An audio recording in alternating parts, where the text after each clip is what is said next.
बहुत समय पहले की बात है। चंदनपुर नामक गांव में एक सलीम नाम का हैदराबादी बिरयानी वाला रहता था, जहां पर लोगों की भीड़ लगी रहती थी। उसकी बिरयानी पूरे गांव में फेमस थी। गांव में ऐसा कोई घर नहीं जहां पर उसकी बिरयानी जाती नहीं थी। लोग दूर दूर से उसके ठेले पर आते थे और बिरयानी खाते थे। पर एक दिन, मदन, आज का मौसम बहुत सुहावना है शीला।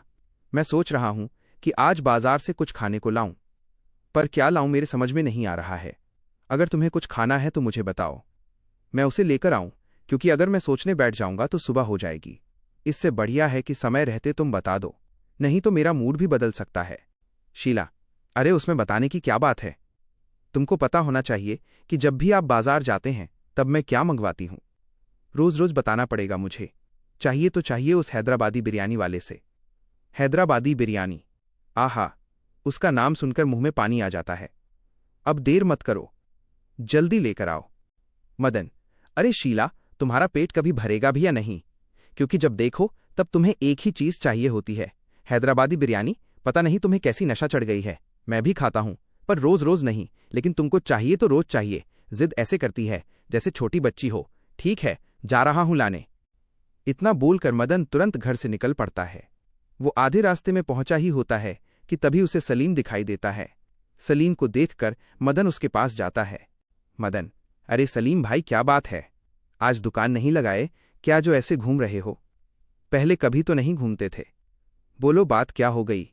घर में सब ठीक तो है? और चेहरा देखकर ऐसा क्यों लग रहा है जैसे तुम किसी मुसीबत में हो? सलीम, मदन भाई, मुसीबत बहुत बड़ी है। दरअसल लाखों रुपए उधार लेकर अपने अम्मा का इलाज करवाया, लेकिन अम्मा बची नहीं। अभी सर पर लाखों रुपए का कर्ज है। इसमें दुकान कैसे खोलूं? जेब में कुछ रुपए भी तो होने चाहिए सामान लाने के लिए। अब तुम बताओ, क्या बिरयानी बिना चिकन के बनेगी? नहीं ना, इसलिए जब तक मेरे पास पैसे नहीं हो जाएंगे तब तक हैदराबाद बिरयानी बंद रहेगी। इतनी बात कर सलीम अपने घर चल देता है और फिर मदन बाजार की तरफ निकल पड़ता है। सलीम घर में अकेला बैठा सोच रहा होता है कि तभी गांव के मुखिया का भाई पप्पू सलीम के घर आता है। पप्पू, सुनो सलीम भाई, आपने दुकान क्यों बंद कर दी है? अरे अम्मा को गुजरे हफ्तों हो गए हैं। अब तो तुमको अपना ठेला चौपाल पर लगा देना चाहिए। पर अभी तुम शोक के दुख में बैठे हो भाई। उठो यार, हिम्मत बनाओ और कल से ठेला चौपाल पर लगा दो। सलीम, क्या छोटे मुखिया जी, आपको सब पता है कि अम्मा की तबीयत बहुत खराब थी और मैंने लाखों रुपए का कर्ज ले लिया है। अब उसको चुकाऊं कैसे? इसी सोच में पड़ा हूं और आप सबको दुकान खोलने की पड़ी है। पता होना चाहिए कि मेरे जेब में एक फूटी कौड़ी नहीं बची, तो कहां से दुकान खोलूं? पप्पू, अरे इतनी सी बात है पगले, तो बताना चाहिए ना। अब ऐसे घर में बैठकर पैसे तो आएंगे नहीं, और अभी तुमको लाखों रुपए कर्ज देना है। इसलिए अगर तू मेरी एक बात मान ले तो बिना टेंशन के तुझको रोज पैसे मिलेंगे। बोल सलीम, तू मेरी बात मानेगा? सलीम, अरे छोटे मुखिया जी, आपकी बात है तो माननी पड़ेगी, क्योंकि आप जो बोलेंगे वही होगा। बोलिए छोटे मुखिया जी, आप क्या कहना चाहते हो? पप्पू, अरे सलीम बहुत समझदार हो, तो सुनो मेरी बात। तुम कल से दुकान को खोलो। उसमें जितना भी खर्च लगेगा उसका सारा पैसा मैं दूंगा और तुमको मजदूरी मिलेगी रोज की। उसमें जितना भी मुनाफा मिलता है वो सारा का सारा मेरा रहेगा। सलीम, छोटे मुखिया जी, अगर आपने बोल दिया है तो मुझे करना ही पड़ेगा। ठीक है, आप जैसा बोलेंगे मैं वैसा ही करूंगा। अब आप अपने घर जाइए और कल से मैं ठेला चौपाल पर लगा दूंगा। पप्पू, ठीक है सलीम भाई, मैं आपको कुछ पैसे दे रहा हूं जिससे आप अपने मसाले खरीद लेना। और रही बात चिकन की, तो मांस मैं तुम्हें लाकर दूंगा, रोज दूंगा तुम्हें। उसकी चिंता नहीं करनी। बस तुम्हें बनाना है तो अपनी हैदराबादी स्टाइल में बिरयानी ही बना के खिलाना है गांव वालों को। किसी से कुछ नहीं कहना, और ये बात मेरे बड़े भैया तक नहीं जानी चाहिए, नहीं तो इसका परिणाम तुम समझ सकते हो क्या होगा। इतना बोलकर मुखिया का छोटा भाई सलीम को कुछ पैसे देकर वहां से चला जाता संगीत, और फिर इधर सलीम सो जाता है। अगली सुबह होते ही सलीम बाजार के लिए निकल पड़ता है संगीत, और फिर वहां जाकर कुछ बिरयानी के मसाले खरीदता है और फिर अपने घर आता है। घर आकर देखा है तो वहां पर मांस पहले से रखे हैं। मांस के टुकड़े ऐसे होते हैं जिसे कोई देखकर बता ही नहीं सकता कि ये किसका मांस है, लेकिन सलीम को इससे कोई मतलब नहीं होता। वो सब कुछ घर पर तैयार कर अपना ठेला गांव के चौपाल पर लगा देता है।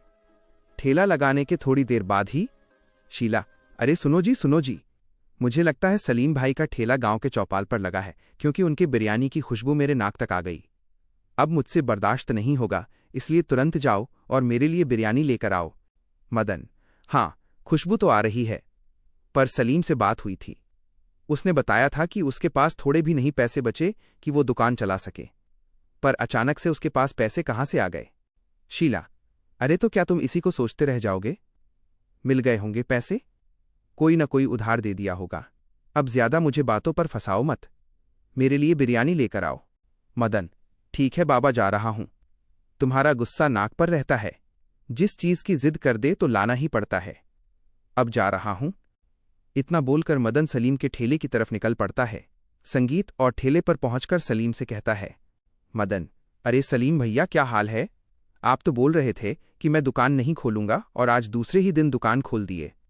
मतलब मैं समझ नहीं पा रहा हूं कि तुम मुझसे झूठ क्यों बोला। तुम तो मेरे बचपन के दोस्त हो, और फिर तुम पहले कभी मुझसे झूठ बोले नहीं, तो अचानक से झूठ बोलना कब से सीख गए? सलीम: नहीं नहीं मदन भाई, मैंने कभी झूठ बोला ही नहीं, पर अब बोलना पड़ेगा। मतलब मजाक कर रहा था।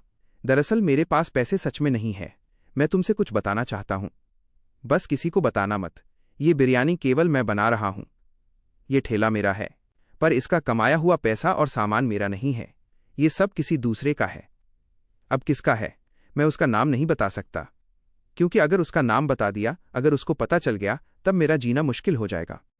मदन: कोई बात नहीं, मत बताओ, मुझे कोई जरूरत ही नहीं है पूछने का। मैं तो सिर्फ ऐसे ही पूछ लिया। ऐसा करो कि अपनी भाभी के लिए बिरयानी पैक कर दो। और हां, समय मेरा यही रहेगा। जब तक तुम इस चौपाल पर अपना ठेला लगाओगे, तब तक तुम अपनी भाभी के लिए अपनी हैदराबादी बिरयानी पैक करके रखोगे। समझ में आया?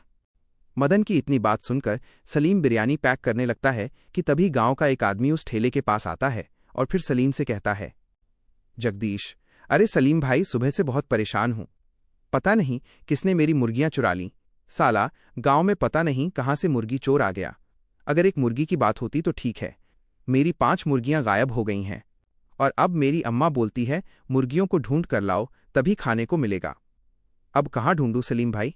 ढूंढते ढूंढते मैं थक गया हूं। तो ऐसा करो, मेरे लिए 1 प्लेट बिरयानी लगा। मदन: अरे जगदीश भाई, भला मुर्गियां कौन चुराएगा? कोई चुराने वाली चीज थोड़ी है। अपने गांव में पहले कभी चोरी हुई नहीं है, तो गांव में चोर कहां से आ गया? हमको लगता है कोई जानवर तुम्हारी मुर्गियों को उठाकर ले गया है। अपनी अम्मा को समझाओ कि मुर्गियां अब वापस नहीं आएंगी। जगदीश: मदन भाई, तुम्हारी बात सही है, पर अम्मा को समझ पाना बहुत मुश्किल है। अम्मा कहती हैं कि अगर मुर्गियां कोई जानवर उठाकर ले गया है तो उसके पंख वांख तो गिरे होंगे कहीं। मैं नहीं समझा पाऊंगा अम्मा को। अब जो होगा देखा जाएगा। मदन: चलो कोई बात नहीं जगदीश भाई, छोटी मोटी बातें होती रहती हैं। और हां, तुम बिरयानी खा लो। मुझे बहुत देर हो रही है, क्योंकि मुझे आए काफी देर हो गई। अगर बिरयानी लेकर घर नहीं गया तो तुम्हारी भाभी मेरा क्या हाल करेगी, तुम्हें पता होना चाहिए।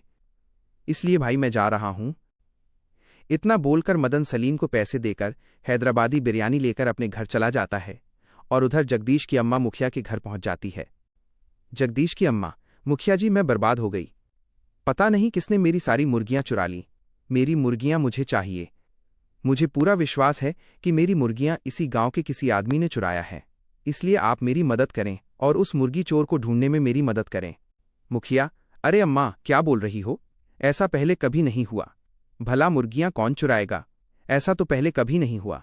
सुनो भानु प्रताप, अम्मा की बात को ध्यान से सुनो और उनकी मदद करो। मैं थोड़ा काम से बाहर जा रहा हूं, शाम को लौटूंगा।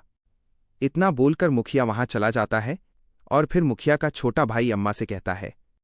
पप्पू, भानु प्रताप, क्यों रे बुढ़िया, तेरी मरने की उम्र हो रही है और तेरी जान मुर्गियों में अटकी है। अरे जाकर भजन वजन कर, उससे तेरी मुक्ति होगी। मुर्गियों से तेरी मुक्ति नहीं होने वाली। इनकी मुर्गियां किसी ने चुरा ली। अब चली जा यहां से, दोबारा मत आना, नहीं तो जो भी तेरी मुर्गियां बची हैं वो भी गायब हो जाएंगी। जगदीश की अम्मा: बेटा कैसी बातें कर रहा है? अपने भैया को देख, कैसी मीठी मीठी बातें करते हैं। तुम्हारे अंदर संस्कार नाम का चीज ही नहीं बचा। बात मुर्गियों की नहीं है, बात न्याय का है। अगर तुम न्याय नहीं दे सकते तो तुम्हें मुखिया बनने का कोई अधिकार नहीं है। हम बड़े मुखिया से बात कर लेंगे। जा रही हूं घर। पप्पू, भानु प्रताप, अगर ये बात मेरे बड़े भैया तक पता चली कि मैं तुम्हें उल्टा सीधा बोला था तो तेरा बेटा जगदीश मारा जाएगा। इसलिए मेरी बात मानो। यहाँ से तुरंत निकल जाओ और दोबारा लौटकर कभी मत आना। समझ लो कि मैं क्या कर सकता हूँ। छोटे मुखिया की इतनी बात सुनकर अम्मा मायूस होकर लौटने लगी। वो लौट ही रही होती हैं कि तभी मदन खेत काम के लिए जा रहा होता है और फिर उसे रास्ते में अम्मा दिखाई देती है। अम्मा को देखकर मदन तुरंत रुक जाता है और फिर अम्मा से बात करने लगता है। मदन, अरे अम्मा, मुर्गियां मिली क्या? नहीं मिली ना? मुझे पता है।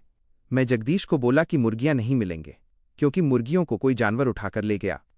अब खुद ही सोचो अम्मा की पहले कभी तो चोरी हुई नहीं है गांव में, तो भला अब चोर कहाँ से आएगा और मुर्गियां क्यों चुराएगा?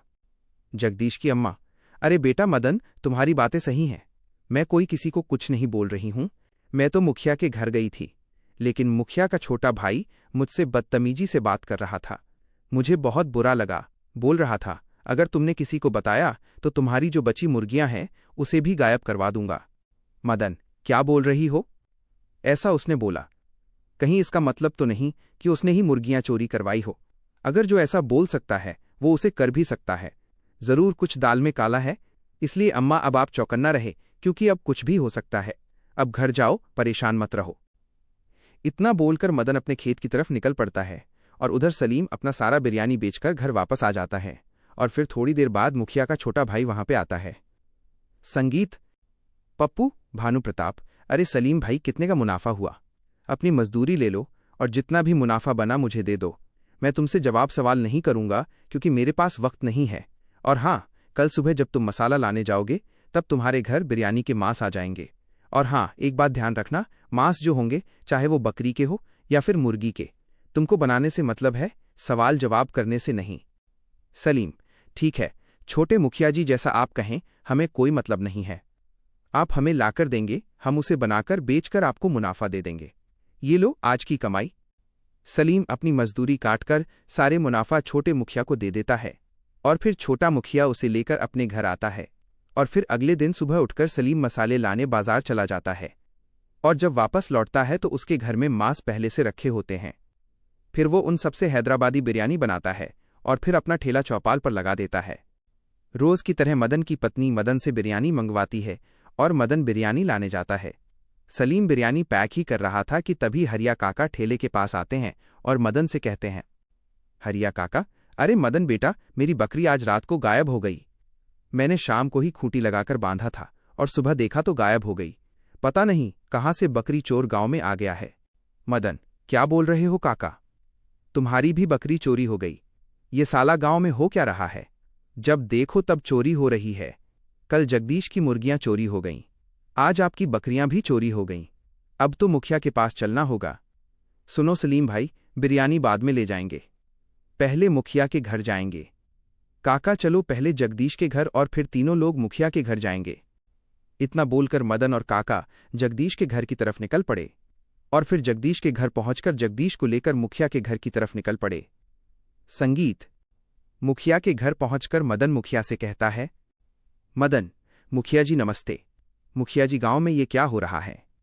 जब देखो तब चोरी हो रही है, और चोरी हो रही है तो सिर्फ जानवरों की और पंछियों की। मुखिया जी, पहले चोर नहीं थे गांव में, लेकिन अचानक से चोर कहां से आ गए गांव में? कुछ समझ में नहीं आ रहा है मुखिया जी। मुखिया, क्या बात कर रहे हो मदन? आज क्या चोरी हो गया? कल तो जगदीश की बकरी चोरी हुई थी, पर आज किसका क्या चोरी हो गया? बताओ मुझे, किसकी हिम्मत हो गई चोरी करने की? हरिया काका, मुखिया जी, आज मेरी बकरी चोरी हो गई। पता नहीं गांव में कहां से चोर आ गए। पहले ऐसा कभी नहीं होता था, पर अब तो बकरी मुर्गी चोरी हो रहे हैं। अगर ऐसे ही रहा तो कुछ भी चोरी हो सकता है। अगर इस पर ध्यान न दिया गया तो बात बिगड़ जाएगी। मुखिया जी, इसलिए आप कुछ करिए। मुखिया, अच्छा, आप सभी घबराए नहीं, मैं कुछ करता हूं। सुनो भानु प्रताप, अब से गांव वालों की जिम्मेदारी तुम्हारी हुई। तुम 2 से 3 दिन में चोर को जरूर पकड़ो। इनके साथ रहकर जिस पर भी शक लगे उससे पूछताछ करो, और ये काम कल से शुरू कर देना। पप्पू, भानु प्रताप, ठीक है बड़े भैया, आप जैसा कहें मैं वैसा करूंगा। कल सुबह मैं गांव में जाके चोर को पकड़ने की कोशिश करूंगा। आप निश्चिंत रहें, मेरे रहते हुए गांव में चोर नहीं आ सकता। अब आप सभी घर जाएं और बिना डरे सो जाएं। प्रशंसा। वो तीनों तुरंत वहां से अपने घर की तरफ लौट ही रहे होते हैं कि तभी सब एक पेड़ के नीचे बैठ जाते हैं और आपस में बातें करने लगते हैं। मदन, सुनो तुम दोनों, ये चोरी उसी दिन से हो रही है जिस दिन से सलीम ने दुकान खोला है, क्योंकि सलीम के पास एक भी रुपए नहीं थे। वो ऐसे तैसे करके मसाले का पैसा इकट्ठा कर लिया होगा, लेकिन मटन या चिकन के लिए उसे पैसे की जरूरत पड़ेगी।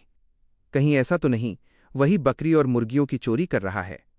हरिया काका: हाँ बेटा, मदन तुम्हारी बात सही हो सकती है। अब चलो उस सलीम के पास, आज उसका ठेला वोला उठाकर फेंक दूंगा। साला बकरी और मुर्गी चोरी करता है और खुद को साहूकार बताता है। चलो मेरे साथ। मदन: नहीं नहीं काका, इतनी गर्मी सही नहीं है।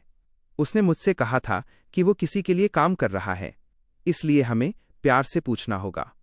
अगर हम उसकी माँ की कसम उसे खिलाए तब वो सच बता देगा, क्योंकि वो अपनी माँ से बहुत प्यार करता था और अपनी माँ के लिए कुछ भी कर सकता है। इतनी बात कर सभी सलीम के पास जाते हैं और उससे बहुत प्यार से पूछताछ करने के बाद आखिरकार सलीम मुखिया के छोटे भाई का नाम ले ही लेता है। अब मदन को पूर्ण रूप से विश्वास हो जाता है कि ये चोरी मुखिया का छोटा भाई भानु प्रताप ही करता है। और फिर मदन एक चाल चलता है। वो बाजार से एक बकरी खरीदकर अपने घर के सामने बांध देता है और गांव के कुछ लोगों के साथ एक पेड़ के पीछे छिप जाता है। और रात होते ही भानु प्रताप गांव में घुस जाता है और फिर उसे वो बकरी दिखाई